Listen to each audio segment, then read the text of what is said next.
Nalbari college ৰোডত কাহুদি cafe কাম restaurant মুকলি। আনুষ্ঠানিকভাৱে ফিতা কাটি মুকলি কৰে নলবাৰী মহাবিদ্যালয়ৰ অধ্যক্ষ কমল নয়ন পাটোৱাৰীয়ে।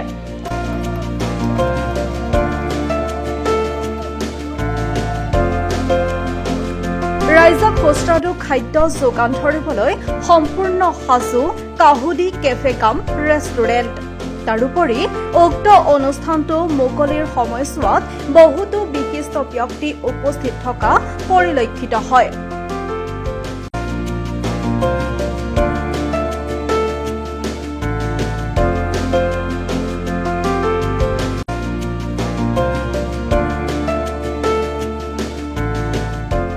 মানে মই ইয়ালৈকে আহিলোঁ, আমাৰ কাহুদি নামৰ এখন নতুন ৰেষ্টুৰেণ্ট এখন উন্মোচন কৰা হ'ল।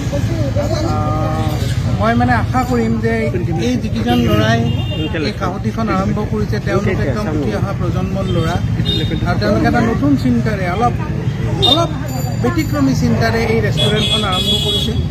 ৰেষ্টুৰেণ্টখনৰ ভিতৰত যিখিনি সা সজ্জা দেখিছোঁ সেই সা সজ্জাখিনি ইমান বেছি ভাল লাগিল যে মই ভালেখিনি সময় ইয়াতে বহিলোঁ, তেওঁলোকৰ লগত আলাপ আলোচনাও কৰিলোঁ। আৰু মই আশা কৰিম যে কাহুদি গোটেই সমগ্ৰ নলবাৰীৰ ঘৰে ঘৰে এটা ব্ৰেণ্ড হৈ পৰিব, কাহুদি এটা ব্ৰেণ্ড হ'ব লাগে। মই সেইটোৱে মোৰ আশা।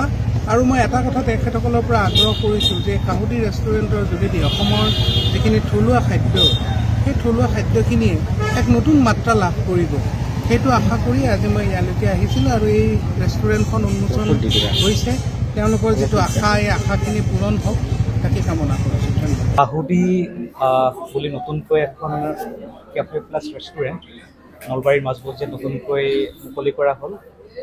আৰু আজি আমি ইয়াত আহি সকলোৱে একেলগ হৈ এই মুকলি অনুষ্ঠানটোত উপস্থিত হৈ সকলোৰে পৰা এক উৎসাহমূলক আমি আৰম্ভণি এটা পাইছোঁ। আৰু এতিয়া এনেকুৱা লাগিছে যে কাহুদি পৰিয়ালৰ এটাই উদ্দেশ্য যে নলবাৰীয়েই নহয় গোটেই অসমবাসীৰ কাৰণে সুস্বাদু প্লাছ থলুৱা খাদ্যৰ ওপৰত গুৰুত্ব দি এক যাতে সামাজিক দৃষ্টিকোণৰ মানুহৰ ফালৰ পৰাও যাতে এক সুস্থিৰ বাতাবৰণ আমি সৃষ্টি কৰিব পাৰোঁ, আৰু কাহুদি পৰিয়ালৰ সেইটোৱেই মেইন উদ্দেশ্য হয়। আৰু ভাল পাব আহি পেলাই ইয়াৰ যিটো পৰিৱেশ। আৰু ইতিমধ্যে উন্মোচক মহোদয়ে আমাৰ নলবাৰী কলেজৰ আৰু মাননীয় অধ্যক্ষ মহোদয়ে উন্মোচন কৰিলে। তেখেতে এইটো কথা ক'লে যে থলুৱা খাদ্যৰ ওপৰত গুৰুত্বটো বেছিকৈ আৰোপ কৰা হৈছে, যাতে আমি থলুৱা খাদ্যখিনিক এটা বাণিজ্যিক ৰূপ দি আমি সামাজিক দিশত এটা দায়বদ্ধ এটা ৰূপ ল'ব পাৰোঁ, আৰু যাতে এই ৰাইজে এটা ভাল পাব আহি পেলাই, কাহুদিলৈ আহি পেলাই নিৰাশ নহয়, ভাল পাব। আমি সমূহ অসমবাসীক অনুৰোধ জনাইছোঁ। নিউজ ডেস্ক ৰিপৰ্ট, নিউ ৰামধেনু।